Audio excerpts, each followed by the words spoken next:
Ukraine's stopgap strategy is simple. Fix what you got and get them back into battle. It takes a lot of work to keep these Soviet-era workhorses of Ukraine's armored divisions in the fight.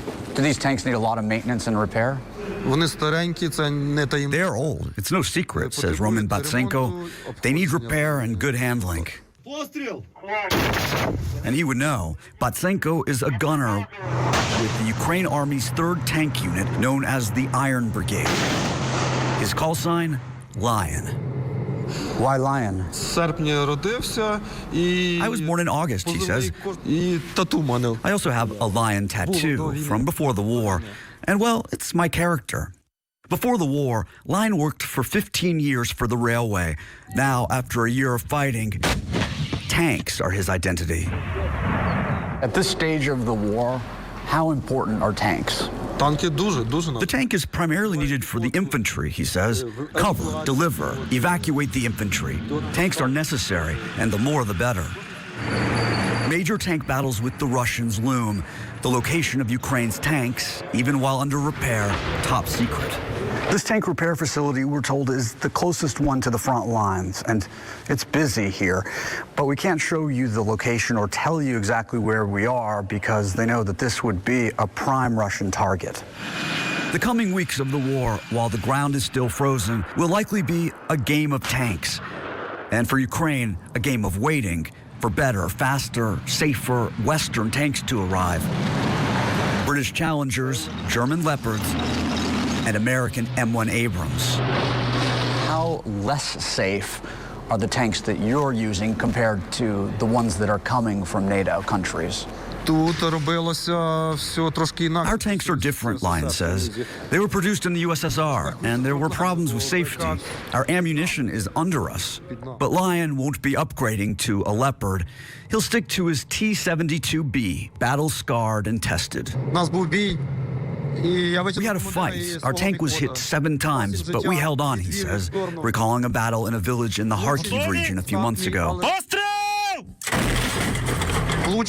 But when a mine flew into the engine, the tank caught fire. I pulled the commander and mechanic out of the tank, Lion says. I saved their lives and we walked back. But before that, I managed to destroy 3 enemy tanks and several armored vehicles. Such a beautiful story with a beautiful ending, he says. For his valor, his commander presented him with the Ukrainian Medal of Courage.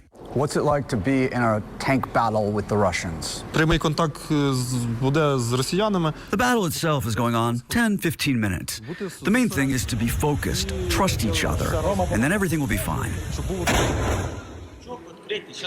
He also says they need to trust their tank, that it won't break down in a battle. And for that, there's an entire unit of the Iron Brigade devoted to repairs. Олександр Дерека is the commander. We already had this tank under repair. We sent it a couple days ago and it broke down again. All right. Ooh.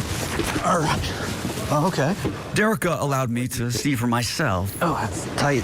From the driver's seat, how old the controls are. This is the window right here. How small the window and how tight the confines. The 2 other crew members, the gunner and the tank's commander, also work in coffin-like conditions.